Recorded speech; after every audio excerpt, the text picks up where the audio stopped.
Hello guys, কালকে আমি গেছিলাম বাজি কিনতে। তো আমি কি বাজি এনেছি আপনাদেরকে একটু দেখাই। এখন রোদ খাওয়াবো বাজিগুলোকে, কারণ কি বাজিগুলো ঠান্ডা হয়ে গেছে তো আনতে আনতে, আর পুরো রাত্রি ছিল তাই জন্য ঠান্ডা হয়ে গেছে। তো প্রথমে আপনাদেরকে এই দেখুন, এটা হচ্ছে এটা আনার। হ্যাঁ, আমি ভুলে গেছিলাম, আমার বোন মনে করালো। তারপরে এখানে আছে ফুলঝড়ি, আরেকটা আছে তারাবাজি, আরো দুটো প্যাকেট আছে। হ্যাঁ আরো দুটো আছে। ওই যে ছোটটা, হ্যাঁ নিচে ছোটটা, আরে মোটি নিচে ছোটটা। আচ্ছা সরি পুতুল, বন্ধুরা তো খারাপ ভাববে, এরকম মোটি বলতে নেই। ওকে সরি। দেখুন কতগুলো তারাবাজি এনেছি। বাবা, তারাবাজির কি দাম গো!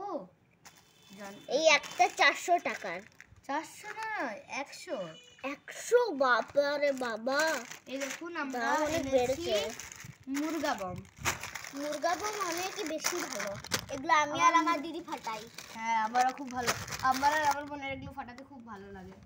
তারপর এখানে এনেছি দেখুন রং মশাল। রং মশালগুলো বেশ পাতলা হয়ে গেছে, আগে কত মোটা ছিল। হ্যাঁ, আমরা আগে যেখানে থাকতাম ওখানে খুব মোটা মোটা থাকতো, এখনই পাতলা হয়ে গেছে এখানে এসে। এগুলোকেও রোদ্দুরে দিয়ে দিই, রোদ খাওয়াতে হবে, নাহলে বাজিগুলো ভালো করে জ্বলবে না। কালকেই দীপাবলি। এখানে আছে চকরি, এগুলো ছোট ছোট, আর এটা বড় কেন বুঝি, কারণ কি এটা আমার মানে কি বলে, আমার খুব মন করছিল বড়টা কেনার, তাই যা থেকে কিনেছিলাম সে আমাকে একটা ফ্রিতে দিয়ে দিয়েছিল। তো এই যে চকরি, এগুলোকেও রোদ খাইয়ে দিই। আমি একটু বসে পড়ি, বস। তারপরে এখানে রয়েছে পপ, এগুলো খুব সুন্দর লাগে আমার। এগুলো একটা ফাটিয়ে দেখিয়ে দাও বন্ধুদেরকে। রাত্রিবেলা ফাটাবো, একটা ফাটাও। ঠিক আছে বন্ধুরা, আপনাদেরকে ফাটিয়ে দেখাচ্ছি। তো বন্ধুরা আপনাদেরকে ফাটিয়ে দেখাচ্ছি, এই দেখুন কত জোরে আওয়াজ হয়। তারপর এই যে পপগুলো আমরা বের করে করে দেব, রোদ্দুরে দিয়ে দেব। এই দেখুন, এগুলোকে এইভাবে বের করে উপরে রেখে করব, এইভাবে ফাটে এগুলো বের করে রেখে দেব।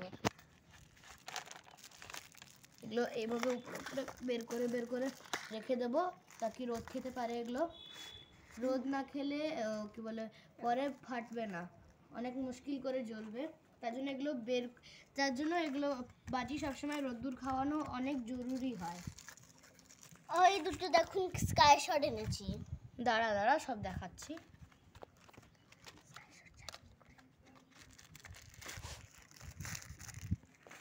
এগুলোকে এইভাবে রেখে দেব।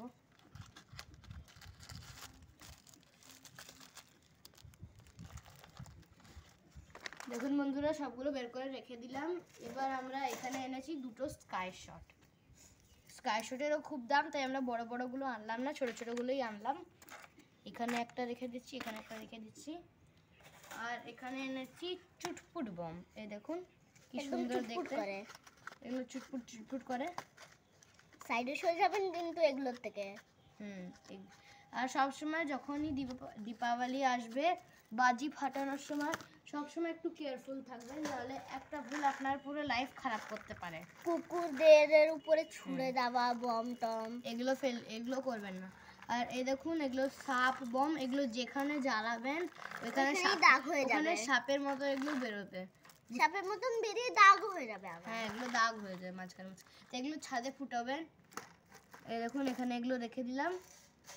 আর এই কিছু সলতে এনেছিলাম, সলতেগুলো রোদ খাইয়ে দিলাম। আর তো বন্ধুরা এবার আমরা নিচে যাচ্ছি। আমরা প্রদীপ এনেছিলাম, প্রদীপও আপনাদেরকে দেখাবো।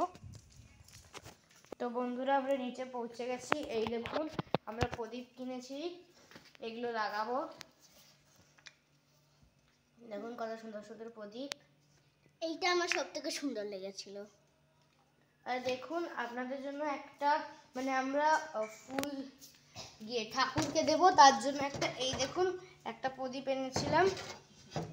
দেখুন কি সুন্দর, এই মাঝখানটাতে ফুল থাকবে, ফুলের পাপড়ি থাকবে, আর এইগুলোতে প্রদীপের তেল টেল থাকবে। তো বন্ধুরা, আপনাদের ভিডিওটা কেমন লাগলো কমেন্টে জানাবেন। ফেসবুক থেকে দেখলে ফলো করে দেবেন, আর ইউটিউব থেকে দেখলে লাইক শেয়ার সাবস্ক্রাইব করে দেবেন, আর একটু পাশে থাকবেন। আমি আমি অনেক তাড়াতাড়ি করে দিলাম। আমি কিছু না ভেবে ইউটিউব চ্যানেল খুলেছিলাম, ফেসবুক চ্যানেল খুলেছিলাম, তার জন্য আমার ইউটিউব ফলোয়ার্স বাড়ছেই না। তাই আপনারা একটু আমার সাহায্য করবেন, আর আমাকে একটু ইউটিউবে সাবস্ক্রাইব করে দেবেন, আর ফেসবুকে ফলো করে দেবেন। আজকের মতো এটুকুই বন্ধুরা, বাই গাইস।